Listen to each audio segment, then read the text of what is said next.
கள்ளக்குறிச்சி மக்களவை தொகுதி திமுக வேட்பாளர் மலையரசன் ரிஷிவந்தியம் பகுதியில் பிரச்சாரத்தை தொடங்கினார்.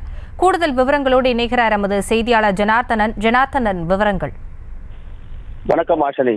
கள்ளக்குறிச்சி நாடாளுமன்ற உறுப்பினர் மலையரசன் ரிஷிவந்தியம் தொகுதியில் கூட்டணி கட்சி நிர்வாகிகளுடன் அனல் பறக்கும் தனது இறுதிக்கட்ட பிரச்சாரத்தில் ஈடுபட்டு வருகிறார்.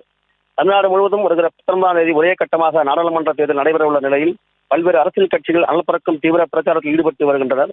அதன் ஒரு பகுதியாக ரிஷிவந்தியம் சட்டமன்ற உறுப்பினர் வசந்தம் கார்த்திகேயன் மலையரசன் இணைந்து ரிஷிவந்தியம் தொகுதிக்குட்பட்ட வானாபுரம் பகுதியில் முத்துமாரியம்மன் கோவிலில் சாமி தரிசனம் செய்துவிட்டு இறுதிக்கட்ட பிரச்சாரத்தை தொடங்கினார். இதைத் தொடர்ந்து பகண்டை கூட்டுச்சாலை, அரியலூர், தொடுவந்தாங்கல், பாக்கம், கருவனூர் உள்ளிட்ட 20க்கும் மேற்பட்ட கிராமங்களில் தனது இறுதிக்கட்ட பிரச்சாரத்தில் ஈடுபட்டு வருகிறார்.